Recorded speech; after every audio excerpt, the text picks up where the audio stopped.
going on YouTube? It's your boy Josiah here, back today with another video. Sorry to kind of just drop in like this. I'm in the Corvette. Things didn't really go. I spent $1,575 for a Freon reflush, torque tube rebuild, and the clutch job. But now the car pops out at second if I just casually shift it into second. Doesn't do it, and he said that's not on them. He got very upset with me and told me that I was just fishing for stuff when I mentioned a burning smell after we got out of the test drive. And he was like, you're just looking for stuff, and that I made him mad the other day. I'll show you guys the text of how I made him mad because I was just asking before I spent a bunch of money on my HVAC unit, which I'm pretty sure him putting Freon in fixed the AC like I just suggested before buying a new HVAC unit. Yeah, the C5 has a new clutch. Back home, we have a new MGW short throw shifter. That'll be in another video that we put that on.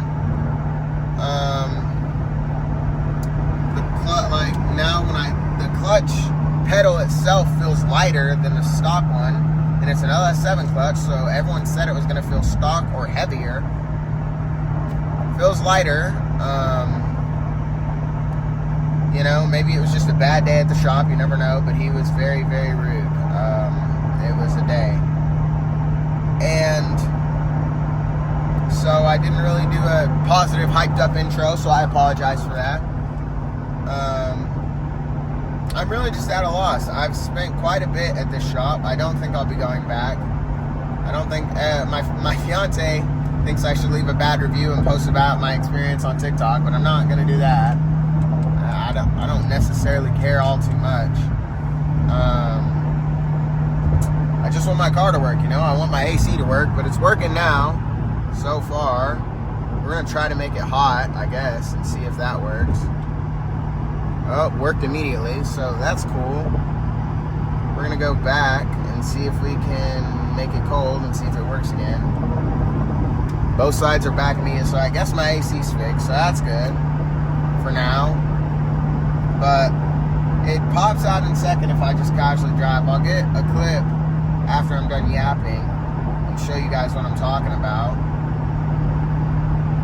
Yeah, it's been quite the experience, quite the day. I'm not one to try to be a victim and all that, but I feel like I was just genuinely I would ask questions, and I asked him if we could check all our grounds before I go straight to ordering a new $300 part after spending $1,600 on the actuators that he swore would fix, and then him telling me that fixing when I put my clutch there would be no issues, and that he told me beforehand that there would be more noise and more movement, and that's normal. And so, yeah, there's more noise. There's not more noise, but there is more movement, and the car shakes. And when you I can't really let off the clutch now and the car go. I have to press the gas now. Before I could let off the clutch and it would just go. Wouldn't even stall out. Would just go with just the clutch. I mean, it kind of does, but it shakes. It sputters. Granted, the clutch is new. I'll give it 500 miles. Let it try to break in and see if that fixes. Maybe there's an air bubble. You know, I'm trying to be as transparent as possible, but my experience was just not good. Not good at all. But again, thank you guys so much for all the love and support. We've had a ton of love hit the channel. We hit 2,000 subs, so thank you guys. Sorry there's no crazy mods. I wanted to do this one step at a time and then go in and go big and get the shifter done, get the clutch done, get the torque tube done, and then go in and do the cam headers and all that. But I mean, I don't have no money now. But we have no debt, so that's good. Yeah, now my AC works too, so it could be worse. But he was saying that if there's any other problems, it's my synchros and it's my transmission, and I need to get a new transmission, and stop suggesting.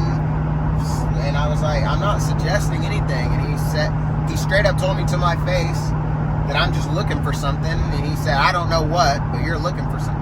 I was like, I swear, I promise I'm not. What could I be looking for? I'm not looking for anything.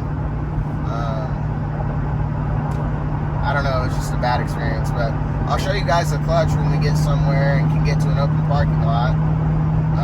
As well as we'll have a video doing the new shifter, which is going to be good. I'll be in a better mood by then for sure. I'll probably do that either later today or tomorrow. I might just go home and cry and go to sleep. No. I'm just teasing. I like to crack jokes when I feel sad or feel upset or bothered, you know. Joke about my struggles, joke about my trauma. But I did call another shop and get his opinions, and he thinks that it could be that my thing is flipped something in, like a pin or something is flipped 180 degrees. So I genuinely don't know. I don't know. I don't know. I just want my car to work fine, and I want to cam it and make a ton of good YouTube videos, you know? Like, that's it. But I really am starting to just be like, dang. Alright. But thank you guys so much for all the love and support. Thank you guys so much for watching, especially if you've watched this far in. I appreciate you. Am I recording? I am. But again, thank you guys so much. I appreciate y'all wholeheartedly. Trying to make as much content as I can, but this stuff takes money and time, and you know, I got priorities and stuff. I am excited to have the car back. I'm excited to put the new shifter in. So yeah, live, love, love. But again, just wanted to update you guys. We do have the Corvette back. Woo! I'm gonna go ahead and pause this here, and then I'll show you guys what I mean by the clutch popping out. I am worried about the lighter clutch feel because I swore it was going to be heavier. Maybe it was all a big mistake. Who knows? But we're back. Let's get it. All right, so I'm going to just let off the clutch now. See it shake? Not shaking. It was actually making it. It was like. We're going to stop again. I'm going to do it again. Just let off. See if I can hold my hand still. Y'all see that?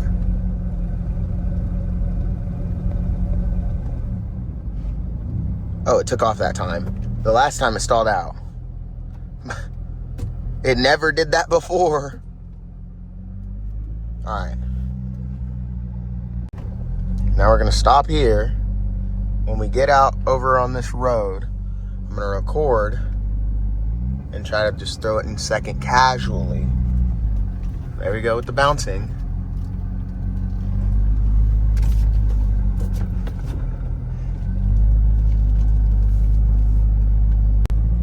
Alright.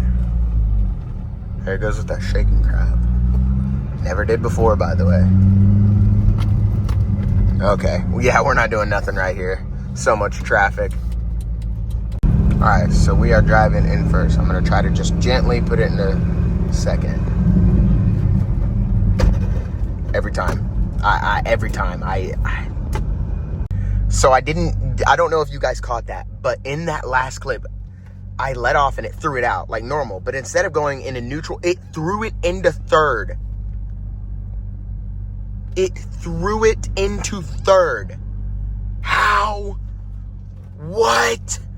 I've never seen. No, I was just trying to show how it doesn't go in a second. And it threw it into third. What? What is that? What is that? So yeah, tons of problems. Every other first, third, fourth, fifth, and sixth work seemingly as they should, and reverse work seemingly as they should. Pretty much like normal. Obviously we're still in the break-in period, so I need to put like 500 miles or 250 to 300 shifts onto the new clutch.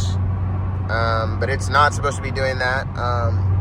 A different shop the shop that I called that was going to do my cam, which was different from the shop that I originally took this car to,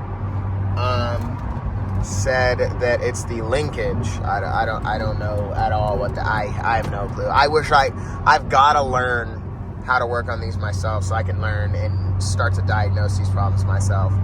And I know the first step is starting, but starting straight on a clutch in a car. Like, I'm scared, guys, you know? Like, at the end of the day, I'm young. I don't have people to help me. I really don't. Like, I have to call other people. My grandparents, no. My parents, no.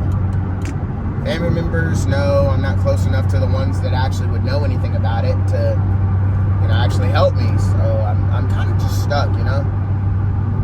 And figuring it out yourself these days is a lot harder, believe it or not, with the internet and everything, than you would think, because I sit there hours and stuff on forums. I'm sitting there hours on forums looking up, and there's so many different possibilities. I try certain things, even just for like my lowering springs, or like when I had a parasitic battery that wasn't even a parasitic battery, it was a dead cell. Like, I ended up spending so much time and money that I don't, than to just say, hey, will you figure this out? You're literally an expert. I'll pay you the money. But I want to learn so bad, you guys. You guys have no idea. But thank you guys so much for basically my little yap session / breakdown session. I'm really in a tight spot. I don't know what I'm going to do. I think he said the shop that, the new shop, a different shop, the mechanic, he said he was very, very kind, and he was very understanding and a genuine dude, and everything he says actually sounds like he's intelligent and not just like, oh yeah, I know everything and you know nothing, you stupid fuck. And he took time out of his day to explain it even while he was working on stuff. So I have a good feeling about him, but we'll see. I definitely will not be going back to the last shop. It was a horrible experience. At least my AC's fixed. I've been messing with it here and there, and it still changes and works. So I think it's fixed, but it is a cool day. We'll wait until it's 105. That'll be able to tell. Scott Freon, new actuators. I'm gonna go home and probably go to sleep. Just sleep this rest of this day off. Wake up early tomorrow. And go get this MGW short throw shifter in. Maybe that'll help, you know? Never know. I doubt it, but never know. It'd be cool. I still want to get it in even if it doesn't help. Because yeah. But like, at the same time, I don't want to keep driving the car if it's just gonna like break. Like, oh my god, like that's so crazy. He did tell me that if I hold it down and do gentle shifts, like if I do gentle shifts like I have been, when it pops out, just hold it in second, it should help, or solve the problem entirely. But I don't know. We'll see. I'm scared. But anyways, thank you guys so much for watching. I will catch you guys in the next one. I appreciate all of you who watch through these videos of me just talking and not necessarily spending thousands of dollars just to, you know, get some views on YouTube. Because I do put a lot of time and energy into these videos, even if it is just talking. There's countless hours of planning on what to say, working on my stuttering, working on speaking to you guys, working on what I'm going to talk about in the video, how I'm going to talk about it, how I'm going to approach the topic, editing and stuff like that. And sometimes I have an editor who does stuff when I have really long videos, and he does great work. So this stuff costs time and money and a lot of energy and effort. So you guys sitting through and watching them, whether they're me putting something on the car, me working on the car, me changing the oil, or me just talking about the car, really does help me out a ton. And we are so close to getting our first stage of monetization, so that's going to help out even more, hopefully. I don't think so, actually, because we don't get ads until 4,000 hours. I think what we get is basically where you guys can either donate money and I can start like a subscribers page. That's pretty much it, I'm pretty sure. Either way, thank you guys so much. I appreciate you guys a ton. I will catch you guys in the next one. Peace out. I'll see you tomorrow or the next day. Depends on how I feel.